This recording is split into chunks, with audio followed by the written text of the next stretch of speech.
you? What you guys do with a couple days off, Ty?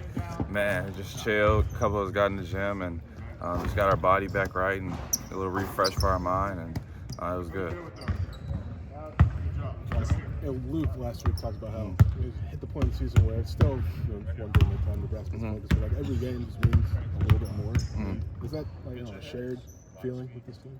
Yeah, absolutely. I mean, we know what's at stake, and we just try not to look ahead. You know, we got to take care of every game as it comes, and if we don't, we know what we're not going to be able to do. So just taking it one day at a time, one practice at a time, and just continuously getting better.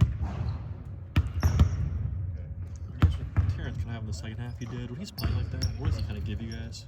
I mean, you just never know what the defense is going to give you when he's playing like that. It's hard for them to stay with something. I mean, you've seen they went from man to zone and just kind of tried to give us different looks. And when he's playing like that, I feel like it makes our whole team just unguardable. Coach talked about that you guys are whole again finally after all the injuries. Like, how do you feel that on the practice court? Is it an emotional lift? Is it physically? You have scout team. What's that look like in practice? Yeah, for sure. I think getting Amani back was huge for us as far as just him having that voice, the young voice that he has, and the motor that he has. And then on the scout team, I mean, he can do some things, and so he's helped us a lot as far as that. And then just having everybody back, just that competitiveness, just being able to go full speed and go hard in practice has really helped us. Matchups aside, Nebraska coming off their big win. Is momentum real in the Big Ten? Do you guys feel that when you have it or another team has it?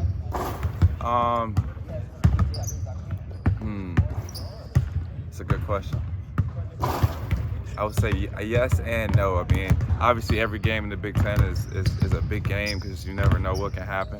But I think at this point in the season, just everybody knows what's at stake, so everybody's going to play hard regardless. So yeah. Kind of game you had against Ohio State. Did it feel different for you in a mindset, intentionality, or your aggressiveness, or was it just different results?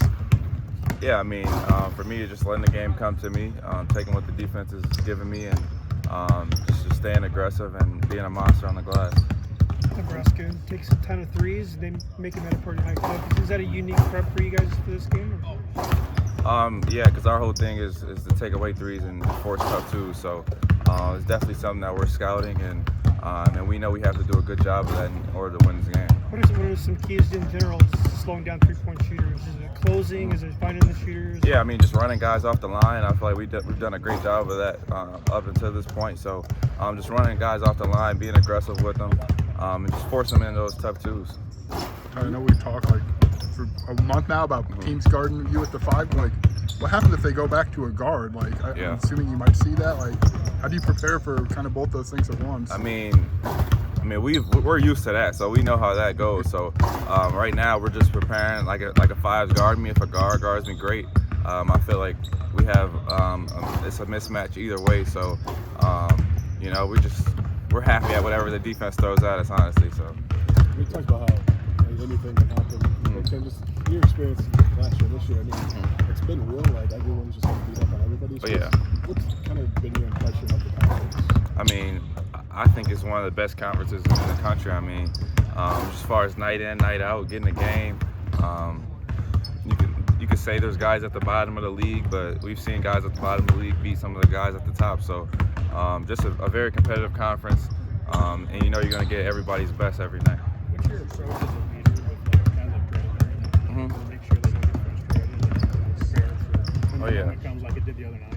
I mean, I think it's easy for them to listen to me because they've seen that I went through it last year.